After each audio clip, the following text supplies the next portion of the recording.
In 3 years of its first flight, the Eagle has broken multiple records.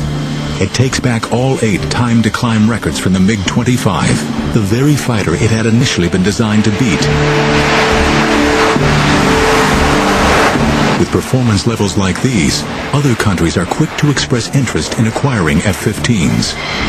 Israel is the first foreign power allowed to buy it, and the experience of one Israeli pilot soon proves how durable the F-15 can be. Captain Zvi Nadavi experiences a pilot's worst nightmare when a training exercise goes horribly wrong. He is flying a simulated airfield defense mission and is tasked with intercepting hostile aircraft when disaster strikes. I saw what in hindsight was the number 3, which is the leader of the rear pair, and he was upside down, and I was at around 14,000 feet, and I shot a missile. Even though he was upside down, he continued to go up. And I was like this, so it was stomach to wing. We couldn't see each other. And we collided.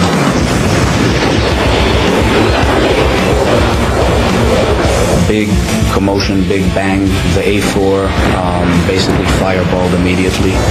And I found myself with maybe 30 degrees nose down attitude, and the aircraft was spinning. Right after the crash, I told my navigator, prepare to eject, we're going to eject.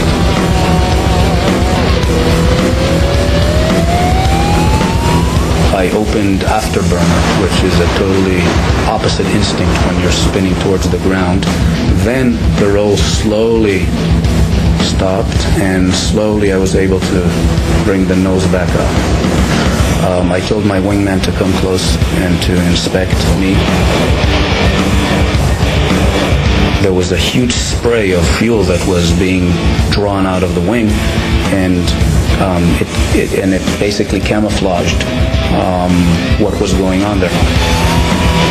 Nadavi survives the mid-air collision. He is 10 miles out from the nearest airfield and hopes to still land safely.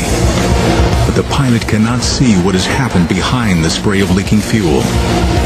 His F-15 has been so badly damaged in the collision that he is flying on just one wing.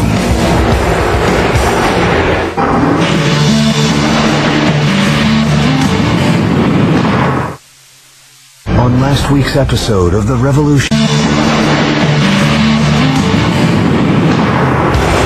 After a devastating mid-air collision, Captain Zvi Nadavi finds himself flying a seriously damaged F-15. Somehow, he is able to regain control over his aircraft and attempt a landing. I approached the airfield. I crossed the threshold where usually in an F-15 you cross at 130 knots. I crossed at anywhere between 250 to 260 knots. Was landing at approximately twice the normal landing speed. I put the tail hook down. There was a cable at about a third of the runway, and we went into that cable. But because of the speed, the hook is not built for those speeds, and the hook basically tore off the airplane.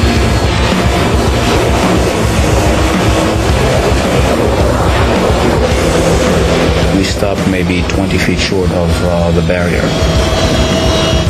As I was running at the last 50 knots, bleeding off, my wingman said, "You're not going to believe what you flew on." And I opened the canopy, and I reached back to shake the hand of the navigator.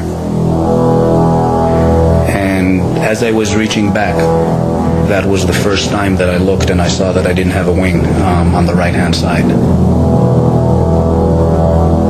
It's highly likely that if I would have seen it clearly, I would have ejected, because it was obvious you couldn't really fly an airplane like that. I don't think any other aircraft could have taken that amount of damage, or that portion of its flight surfaces removed and continued to bring us home safely.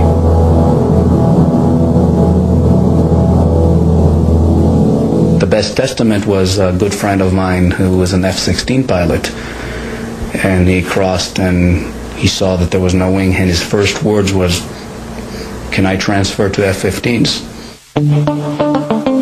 It should be aerodynamically impossible for an aircraft to fly with one wing missing. McDonnell Douglas sends a team to investigate the incident. Their first inclination was it was a taxiing accident. It couldn't happen in air in the airplane. And only when they later went to analyze it and said, okay, the F-15 has a very wide body, and you fly fast enough, then you're like a rocket, then you don't need wings. The Eagle has done the impossible. If a pilot can land an F-15 with just one wing, the plane should be able to endure unimaginable punishment on the battlefield. But nobody can tell at this stage how well the Eagle will perform against the dreaded MiG-25. The first good look at the MiG-25 came when a Russian pilot, Viktor Belenko, defected in his MiG-25 to Japan. The Japanese and the Americans hustled over the aeroplane. They dismantled it on the air.